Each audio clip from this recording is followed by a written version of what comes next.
हाँ भाई देखो बहुत आसान संप्रदाय, कौन सा संप्रदाय? लालदास जी महाराज है, ठीक है, ध्यान रख लीजिएगा। है एक्चुअल में रहने वाले वो अलवर के रहने वाले आपके। अलवर के का मतलब अगर मैं राजस्थान का आपके नक्शा बनाऊं तो ध्यान रख लीजिएगा, ये यहाँ पर अलवर आता है, जस्ट इधर भरतपुर आता है, ठीक है, ध्यान रखिएगा। अलवर और भरतपुर दो ऐसे जिले जहां पर सर्वाधिक मेव पाए जाते हैं। मेव का मतलब मुसलमान, ठीक है। अब नेक्स्ट आगे, ये मेव कोई मुसलमान नहीं है, मतलब पहले से ही मुसलमान नहीं है, ठीक है। औरंगजेब यहाँ पर राज कर रहा है आगरा में, और आगरा के जस्ट निकट जिला पड़ रहा है वो आपके भरतपुर ही पड़ रहा है। कौन सा पड़ रहा है? भरतपुर, ठीक है। औरंगजेब की सेना आसानी से आ जा रही है, वो भरतपुर में ही आ जा रही है। अपने यहाँ पर डूंगरपुर तो इतना दूर है, ठीक है, ध्यान रख लीजिएगा। कभी भी औरंगजेब की सेना को यहाँ पर आने में बहुत टाइम लगेगा, लेकिन सबसे ज्यादा वो भरतपुर और अलवर में आ रही है। भरतपुर और अलवर में आ रही है तो औरंगजेब सबसे ज्यादा धर्मांतर मुसलमान, इस्लाम का बहुत अच्छा मानने वाला है, चाहता है पूरी दुनिया में इस्लाम हो।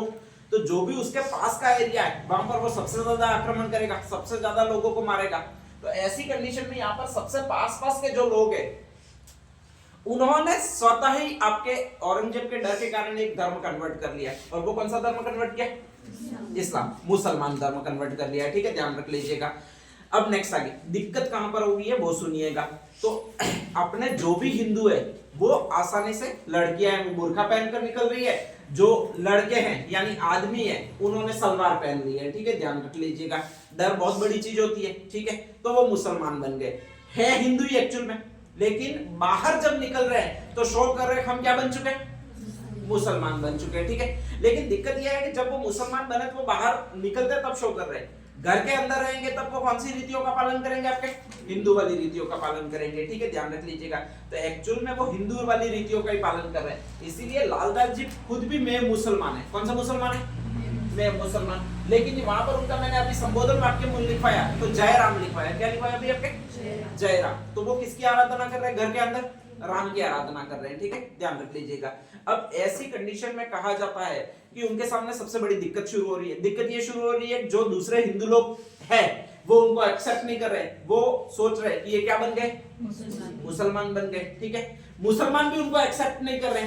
क्यों नहीं कर रहे? क्योंकि वो जानते हैं कि ये अंदर से है, वो क्या है भी आपके हिंदू है, ठीक है। और ऐसी कंडीशन में इनके रोटी बेटी का व्यवहार वगैरह ना तो मुसलमानों से हो रहा है ना किससे हो रहा है? आपके हिंदुओं से हो रहा है, ठीक है, ध्यान रख लीजिएगा। लालदास जी को ये बहुत बुरा लग रहा है और वो सोच रहे हैं कि यार मैं किसी भी तरह से एक कोई ऐसा क्यों काम नहीं करूं या ऐसा कौन सा काम करूं जिससे मैं किसी एक धर्म के तो कम से कम निकट अपने समुदाय को ले ही जाऊं।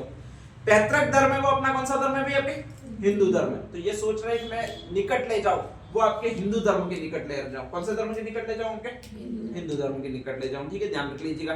परिस्थितियां कुछ ऐसी है कि बाबा बढ़ने को विवश है, ठीक है, ध्यान रख लीजिएगा। आरंभिक जो मुसलमानों का वहां पर कार्य है वो हिंदुओं ने पूरा छीन लिया। जो मुसलमान है वो भी उनको अपना कार्य करने नहीं दे रहे, ये बीच के बनकर रह गए, मेव बनकर रह गए और स्पेशली बदुआ मजदूर बन गए, ये सोचिएगा, ठीक है। इनका एक ही काम है, वहां पर नरवर के जंगल पड़ते हैं, वहां से लकड़ियां काट के लाना है और उनको बेचना है। बाकी कोई काम ना तो हिंदू समुदाय उनको करने दे रहा है ना ही उनको मुस्लिम समुदाय करने दे रहा है। एक्चुअल में बेचारों पर गुजरी बहुत ज्यादा है, ठीक है, ध्यान रख लीजिएगा। इन्हीं की आप बीती ये खुद ही लोग जानते हैं किस कंडीशन से ये निकले हैं, ठीक है। आज तक इनको हिंदू भी प्रताड़ित करते हैं और प्रताड़ित कौन कर देता है? आके मुसलमान भी प्रताड़ित कर देते हैं, ठीक है, ध्यान रख लीजिएगा।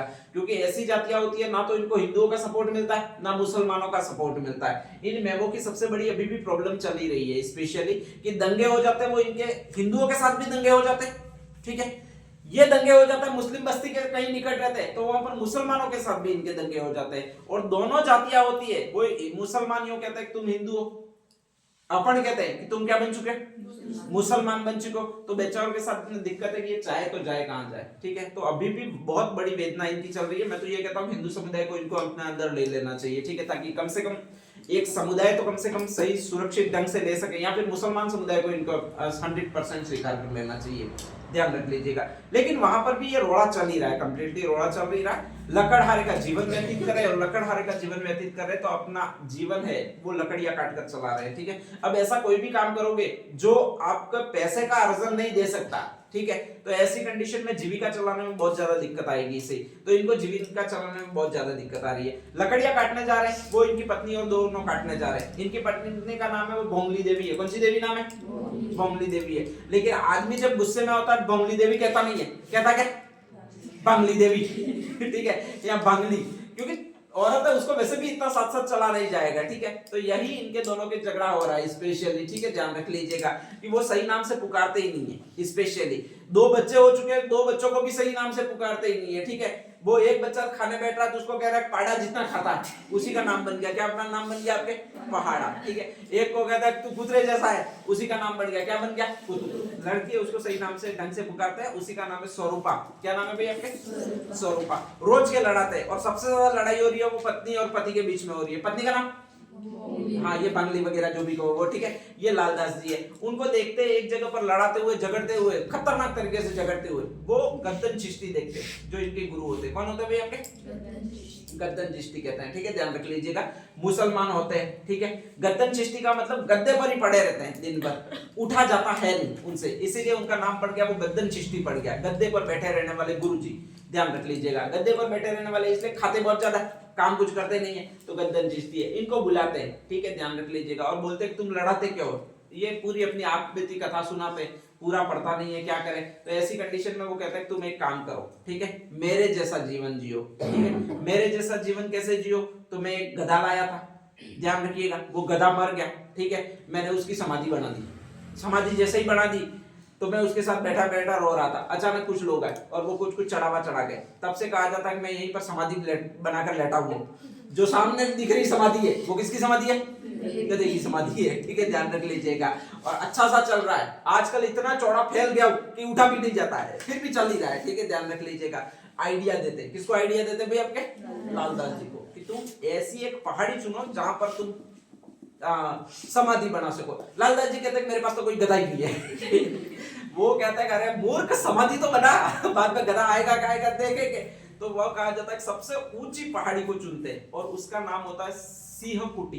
क्या नाम होता है भैया आपके? अलवर की सबसे ऊंची पहाड़ी है सिंहकुटी, ठीक है। बांदोली नामक एक गांव होता है, वहां पर पड़ती है। वहीं पर कहा जाता है कि स्पेशली एक समाधि बनाते हैं। समाधि बनाते हैं तो कोई विशेष मुसलमान लोग आते नहीं है, क्योंकि मुसलमान लोग अल्लाह को नहीं मानते हैं, ऐसी कंडीशन में आते नहीं है। तो वो उसको मंदिर का रूप दे देते हैं। किसका रूप दे देते हैं? यही 2 स्टेटमेंट आपके आएंगे थे अभी आरएस प्रीलिम्स एग्जाम में, 2 स्टेटमेंट आए थे। लालदास जी आजीवन ब्रह्मचारी थे, गलत स्टेटमेंट है, सही स्टेटमेंट है भाई? लालदास जी वो आजीवन ब्रह्मचारी रहे, उन्होंने शादी नहीं की थी, ये गलत स्टेटमेंट है, सही स्टेटमेंट है? गलत स्टेटमेंट है ऑब्वियसली, क्योंकि पत्नी का नाम अपन ने पढ़ लिया, नेक्स्ट आगे बच्चों का नाम अपन ने पढ़ लिया, ठीक है, तो गलत स्टेटमेंट है, ध्यान रख लीजिएगा, ठीक है। सेकंड आया था कि लालदास जी ने बांदोली में एक मठ बनवाया था, तो राइट स्टेटमेंट है ये, ठीक है, ध्यान रख लीजिएगा। तो ऐसी कंडीशन में कहा जाता है कि बांदोली नामक एक ग्राम में मठ बनवाया और वहीं पर रहने लगे। धीरे धीरे उन्होंने अपना उद्घोषवाद की जयराम कर दिया, वहां पर फेमस मंदिर बना दिया, लालदास जी की वाणियां प्रसारित करने लगे। धीरे धीरे लोग भयंकर रूप से आने लगे। जैसे जैसे लोग भयंकर रूप से आने लगे तो कहा जाता है चढ़ावा ज्यादा चढ़ने लगा, धन संपत्ति ज्यादा आने लगी, आराम से जीवन व्यतीत होने लगा। अब जैसे ही ये ऐसा कोई पंथ प्रसिद्ध हो जाता है तो उसके शिष्य बहुत सारे आ जाते हैं, ठीक है, ध्यान रख लीजिएगा। अब शिष्य आ जाते हैं तो कौन सा अच्छा शिष्य है जो सेवा करने के उद्देश्य से आया, कौन सा खराब शिष्य है जो ऐसे केवल मौज मस्ती करने के लिए आया, को पता नहीं चलता है। तो ऐसी कंडीशन में उन्होंने अपने नियम बनाए, ठीक है। जो सेवा करने के लिए आया होगा वो किसी भी नियम को मानने के लिए तैयार हो जाएगा, जो सेवा करने के लिए नहीं आया होगा वो ऐसे कठिन नियम मानेगा तो बात जाएगा, ठीक है। तो उन्होंने नियम बनाए। नियम क्या बनाए? तो सबसे पहला नियम तो यही बनाया कि देखो जो भी संत बनेगा उसको इस पेटी में जितने पैसे उनमें से खाने के लिए कुछ नहीं मिलेगा, ठीक है। उसको रोज जाना, भिक्षा मांग कर लाए तो भी भिक्षा मांग के लानी है, या फिर कोई काम करना है और उसको कमाना है और फिर लाना है और फिर भोजन करना है। तो ऐसा एकमात्र पंथ जो अकर्मण्यता में विश्वास नहीं रखता है वो कौन है भैया आपके? लालदास जी है। पहले से ही लकड़हारे रहे, काम बहुत जबरदस्त करते हैं ये, ठीक है, ध्यान रख लीजिएगा। बच्चों को, पत्नी को भी चिल्ला पड़ता है अगर काम नहीं होता, इसलिए उनके नाम बिगड़े, एक भंगली देवी, एक कुतुआ, एक पहाड़ा, यूं कर दिया, ठीक है, ध्यान रख लीजिएगा। तो ऐसी कंडीशन में ये कह रहे हैं कि अकर्मण्यता में विश्वास नहीं करते, मतलब काम तो करना ही पड़ेगा, चाहे भिक्षा मांगो या फिर कोई और काम करो, कमा के लाओ और खाना पड़ेगा। ऐसा नहीं मैं लंगर चलाऊं और तुम बैठे बैठे जिमो और मैं मेहनत करूं यहाँ पर, ऐसा नहीं चलेगा, ठीक है। तो पहला तो यही है, अकर्मण्यता में विश्वास नहीं करते, वो ऐसा साधु लालदास जी है। दूसरा बहुत टफ नियम बनाए। टफ नियम क्या बनाए? तो पहला नियम बनाया कि जो भी मेरी पंथ में दीक्षा लेगा उसका सबसे पहले पूरे गांव में मैं जुलूस निकालूंगा। क्या निकालूंगा? जुलूस। वो भी जुलूस ऐसे निकालूंगा पूरी अपमान उसको सहन कराऊंगा, ठीक है। अपमान सहन कराऊंगा का मतलब कोई भी काम करने में तुम्हें परेशानी हो ही नहीं ऐसा बना दूंगा। कैसे बना दूंगा? तो सबसे पहले गधे पर बिठाऊंगा। किस पर बिठाऊंगा? गधे पर, ठीक है। घोड़े पर बिठाऊंगा नहीं, हाथी पर भी नहीं बिठाऊंगा, गधे पर बिठाऊंगा, ठीक है। गधे पर बिठाऊंगा, ऊपर भी उल्टे गधे पर बिठाऊंगा। उल्टे गधे का मतलब गधे का मुंह उधर रहेगा, तुमको बिठाऊंगा वो पूंछड़ी पकड़ के बिठाऊंगा, ऐसे पूंछड़ी पकड़ के बैठता है, ठीक है। ध्यान रख लीजिएगा। मुंह कैसा करना? काला करना है, ठीक है। कोई माला वाला तुम्हें नहीं मिलेगी, बल्कि माला मैं पहनाऊंगा। वो कौन सी माला होगी भैया? आपके चप्पलों की माला पहनाऊंगा, ठीक है। ध्यान रख लीजिएगा। और सारे लोग होंगे वो गाली देंगे, टमाटर वगैरह तुम पर फेंकेंगे, ठीक है। अगर इतना तुम अपमान सहन कर सकते हो तो फिर भविष्य में कोई भी अपमान सहन कर दोगे, ठीक है। आप भीख मांगने के लिए जाओगे, वो कहेगा कि खाते हो मौत भी है तो भी आप माई दे दे यूं ही कहोगे, ध्यान रख लीजिएगा, ठीक है। वो कहेगा पाड़ा जैसा है खाता कमाता क्यों नहीं है तो भी आप कहोगे माई दे दे यूं हंस कर कहोगे, ठीक है। तो आपको ऐसा बेसिर पैर का बना देना जिससे आपको ऐसा चीज नहीं हो कि कभी मेरे ये कुछ हुआ है या फिर अपमान हुआ है। तो ये सारा किया वो इन्होंने किया। किसने किया अभी? आपके लालदास जी महाराज ने, ठीक है। ध्यान रख लीजिएगा। बाद में गए वो एक गांव और गए, अलवर पूरा इनके कब्जे में आया, तो नगला नामक गांव पर और गए, भरतपुर का है, ठीक है। ध्यान रख लीजिएगा। और यहाँ पर ज्यादातर हिंदू थे, हिंदुओं ने इनको नकार दिया। कुछ समय व्यतीत किया, अपने पंथ में दीक्षित करने का प्रयास किया, लेकिन कहा जाता है कि नकार दिया। अंतिम समय उन्होंने व्यतीत किया वो नगला में व्यतीत किया। जब ये मरे तो नगला वालों ने इनको दफनाने नहीं दिया। हिंदुओं ने कहा कि नहीं ये मैं मुसलमान है, इनको हमारे गांव में मत दफनाओ, क्योंकि यहाँ पर समाधि बनेगी तो ऊपर दरगाह बनेगी, मकबरा बनेगा, कई सारे मुसलमान आएंगे, फिर हमारा गांव बहुत पथभ्रष्ट हो जाएगा, ठीक है। ध्यान रख लीजिएगा।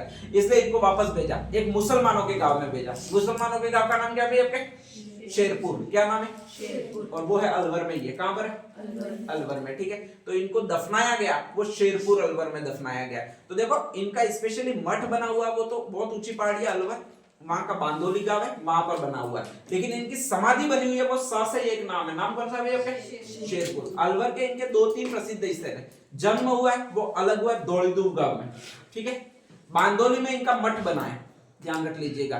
और मठ बनाया वो भी लकड़ियों से बना है, इसलिए बांदोली नाम पड़ा है, मतलब लकड़ियों को बांध के बनाया गया है। लकड़हारे का काम करते हैं। फर्स्ट में जो मठ बनाया वो लकड़ियों को बांध के बनाया गया है, तो इसलिए उसको तो कहा जाता है बांदोली गांव, ठीक है। और नेक्स्ट आगे मरे हैं, समाधि है वो कहां पर है? शेरपुर। शेरपुर कहां पर बताया मैंने आपके? अलवर में, ठीक है। अंतिम उपदेश कहां पर गए हुए? नगला। और ये कहां पर अभी आपके? भरतपुर में, ठीक है। इनके कोई ग्रंथ स्पेशली नहीं है, लेकिन इनको जो कहा जाता है वो लालदास जी की वाणी ग्रंथ कहा जाता है। कौन सा ग्रंथ कहा जाएगा भाई आपके? लालदास जी की वाणी कहा जाता है, ठीक है। तो ये ध्यान रखना है। एक और नेक्स्ट आगे कि इनके बाद में जो औरंगजेब के बाद में अकबर नामक एक शासक और हुआ था, वो पहले वाला अकबर नहीं है, वो इनका फेमस अनुयायी कहलाता है, ठीक है। ध्यान रख लीजिएगा।